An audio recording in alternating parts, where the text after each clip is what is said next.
Shaun's loss. In Shaun of the Dead, a horror comedy transforms into genuine tragedy when its slacker protagonist loses both his mother and best friend to zombie infection. Barbara, played by Penelope Wilton, is bitten on the wrist while the group fights through the undead to reach the Winchester pub in 2004, but she deliberately hides the wound from her son Shaun. She slowly weakens over several scenes inside the pub, dismissing her deteriorating condition as simple fatigue, which only heightens the dread when the bite is finally revealed. Barbara dies peacefully after giving Liz a family necklace and reassuring Shaun one last time, then reanimates as a zombie moment later, right in front of the horrified group. David immediately tries to shoot Barbara's reanimated body, forcing Shaun to defend his mother's dignity even as she lurches toward them. Shaun is ultimately forced to shoot his zombified mother in the head with the Winchester rifle, a moment played completely straight and emotionally raw, despite the film's comedic tone. Later, during the climactic standoff in the pub cellar, Ed is bitten while holding off zombies so Shaun and Liz can escape. Shaun and Liz leave Ed behind in the basement to die in turn, accepting that he's doomed so they can survive. In the epilogue set months later, Shaun keeps zombified Ed chained in his garden shed, still playing video games with him in an oddly sweet but deeply tragic continuation of their friendship.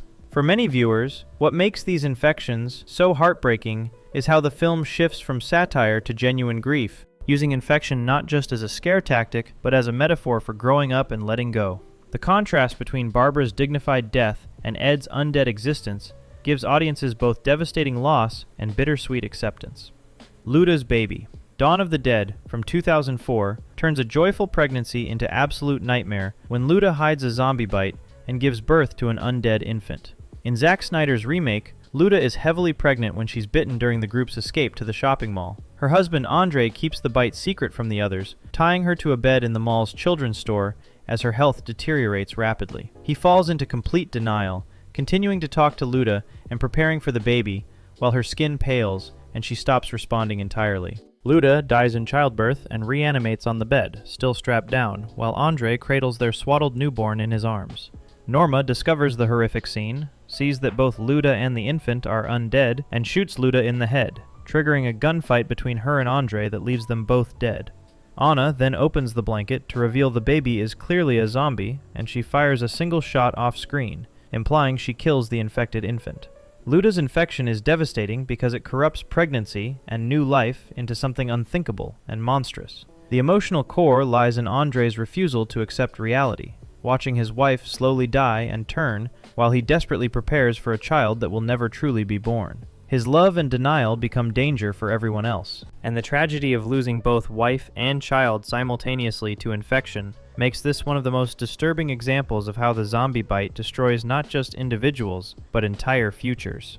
Rain Ocampo. Tough as nails commando Rain Ocampo spends the entire Resident Evil film from 2002 slowly succumbing to the T-virus she's desperately fighting against. Rain is part of the Umbrella Commando team sent into the hive beneath Raccoon City. She's first bitten on the hand by what she thinks is a crazed survivor, actually an undead worker, after trying to help the woman, and multiple bullets fail to drop her until Rain snaps her neck. As the team is overrun by undead in the corridors, Rain is bitten several more times while trying to save her friend JD, dramatically accelerating the infection spreading through her body.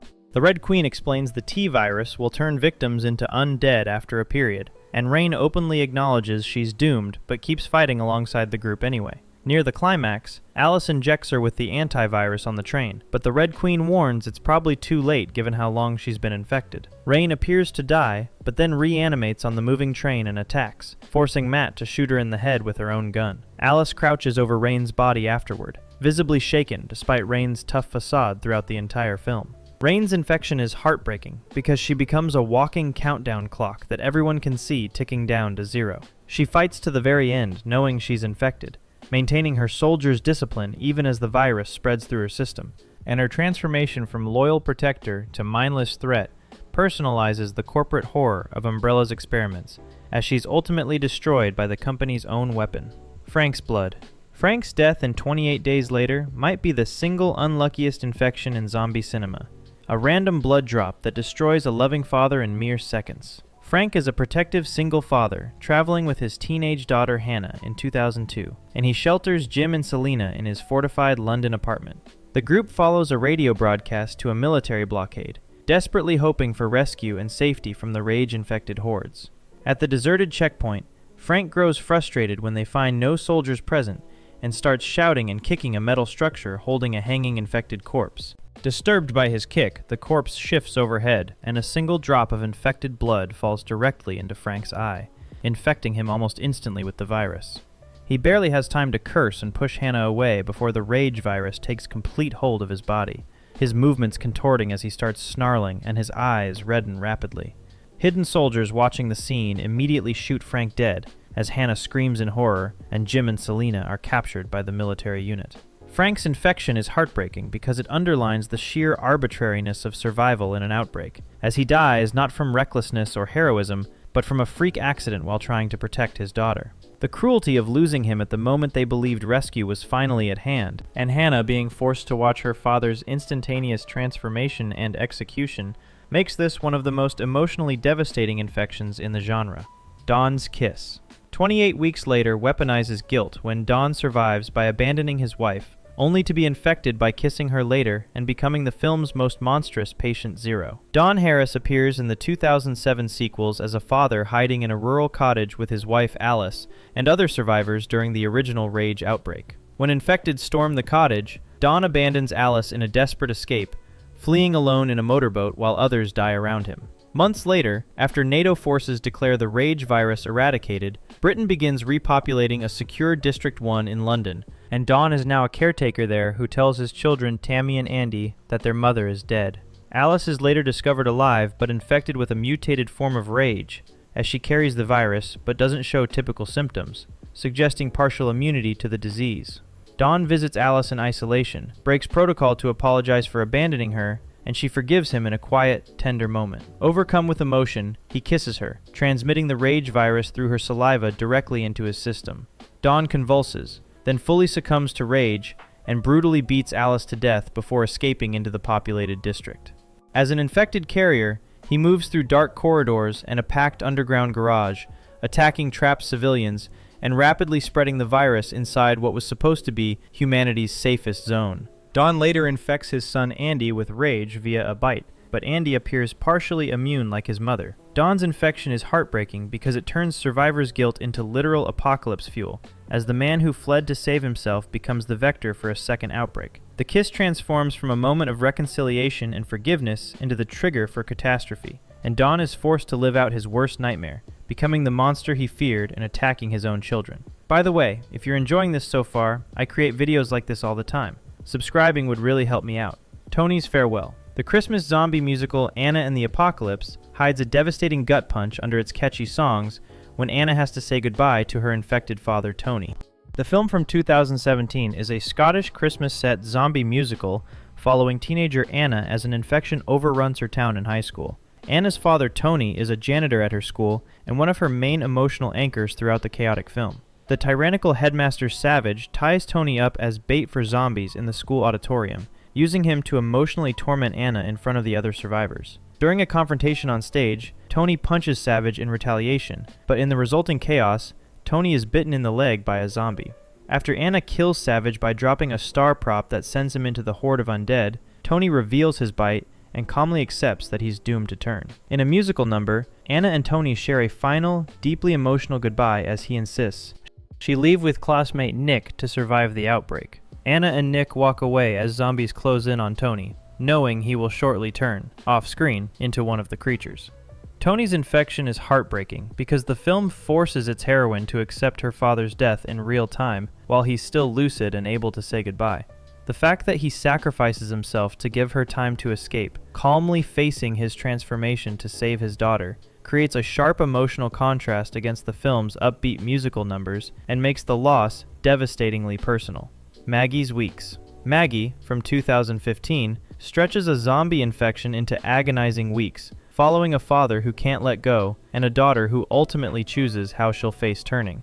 The post-apocalyptic drama stars Abigail Breslin as Maggie Vogel and Arnold Schwarzenegger as her father Wade during a necroambulist virus pandemic. The virus turns victims into cannibalistic zombies over weeks rather than minutes, allowing infected people to go home briefly before mandatory quarantine removes them from their families. Wade spends 2 weeks searching ruined cities for Maggie after her infected voicemail warns him not to come, and he finds her in a hospital wing for the infected with a bite on her arm. A sympathetic doctor lets Wade take Maggie home, warning that when her eyes turn, she must be quarantined or killed quickly to protect others. Maggie's symptoms worsen gradually over days. Her wound blackens and festers. Food tastes rotten in her mouth. A swing accident reveals a broken finger that oozes dark fluid, leading her to cut the finger off herself in desperation. Wade kills an already turned neighbor and his daughter, foreshadowing the impossible choice he'll face with his own child. The doctor outlines 3 grim options: quarantine, a painful euthanasia cocktail at home, or Wade making it quick himself, and Wade refuses to send her away to die alone. Near the end, Wade falls asleep in a chair clutching a shotgun, while Maggie, nearly turned, comes downstairs, smells him sitting there, and gently kisses his forehead instead of attacking. She then goes to the roof, recalls a memory of playing in a field with her mother, and jumps, choosing death before becoming a full zombie. Maggie's infection is heartbreaking because it slows the zombie timeline down to the pace of terminal illness, emphasizing family grief over jump scares. The tragedy lies in watching a teenager slowly deteriorate while maintaining her humanity, ultimately choosing to end her life to spare her father the burden of killing her or watching her become a monster. Cargo's countdown. Cargo from 2017 doubles the heartbreak when a mother's infection dooms her, and her bite gives her husband a 48-hour countdown to save their baby before he turns. The Australian zombie film follows Andy, his wife Kay, and their infant daughter Rosie as a virus ravages the outback. Early in the film, Andy moors their houseboat next to an abandoned yacht to scavenge desperately needed supplies, and he returns safely with food. Kay, impatient and worried about their dwindling resources, later goes to the yacht alone and is bitten by a hidden infected person. The infection in this universe gives victims roughly 48 hours before turning, marked by visible physical deterioration, and Andy tries to rush Kay to help on land. After a car crash, Andy is knocked unconscious, and he wakes to find Kay already turned, with pus around her eyes and mouth, and she bites him on the shoulder while he tries to get away from her. Realizing he now has only about 48 hours before turning himself, Andy uses the same government guidance about the infection's timeline to keep track of his remaining time, and sets out to find someone to care for Rosie before it's too late. He meets a young Aboriginal girl named Thumi, whose own infected father she has been trying to keep alive with traditional beliefs, creating a parallel between their situations. As Andy weakens, he rigs his body with a makeshift harness and a baited pole, so that after he turns, his zombified self will keep walking forward, carrying Rosie safely on his back toward Thumi's people. In the climax, fully turned Andy shuffles forward with Rosie strapped to him, guided and ultimately freed by Thumi, who removes the bait and ensures Rosie reaches a new community. Kay and Andy's linked infections are heartbreaking because they turn parental instinct into a slow, logistical race against an inevitable deadline. Andy's infection forces him to accept his own transformation while planning for it, engineering a way to protect his daughter even after he becomes a mindless zombie. And the final image of a zombified father, unknowingly delivering his child to safety, is one of the genre's most haunting uses of infection as sacrifice. Seok-woo's redemption. Train to Busan builds to perhaps the modern gold standard of tragic infection, as absentee father Seok-woo finally becomes the dad his daughter needed right as he turns. The 2016 film follows fund manager Seok-woo escorting his daughter Suan by train to Busan as a sudden zombie outbreak engulfs South Korea. At the start, Seok-woo is emotionally distant, epitomized by giving Suan a duplicate gaming console as a gift because he's so absent he forgot he already bought it. On the train, he initially acts selfishly, closing doors on other survivors, but gradually learns to cooperate and protect others alongside working-class father Sang-hwa. After multiple brutal set pieces, only Seok-woo, Suan, and pregnant Sung-kyung remain alive, attempting to escape on a single locomotive after their train derails near Busan. They are attacked by the cowardly executive Young-suk, who has been sacrificing others to save himself, and is now partially turned, and in the struggle on the engine, Young-suk bites Seok-woo's hand before being thrown off the train. Knowing the infection will take him soon, Seok-woo locks Suan and Sung-kyung safely in the conductor's compartment, and explains how to stop the train when they reach Busan. In an extended farewell, Suan begs him not to go as he cries and reassures her, promising she'll be safe, and as he staggers to the back of the train, images of Suan's birth flood his mind. He begins to transform, his eyes glazing and movements becoming jerky, but before he fully turns, he smiles at the memory and throws himself off the back of the moving train. Seok-woo's infection is heartbreaking because it represents the ultimate cruel irony. as the father who started as selfish and emotionally absent finally becomes the protector his daughter always needed, precisely at the moment it seals his doom. His transformation from self-centered businessman to selfless father is complete just as he loses his humanity, and the visual of him remembering Suan's birth while stepping off the train distills the entire tragedy of parental love, regret, and redemption into a single, devastating moment. If you found this valuable, subscribe so you never miss new content. Thanks for watching.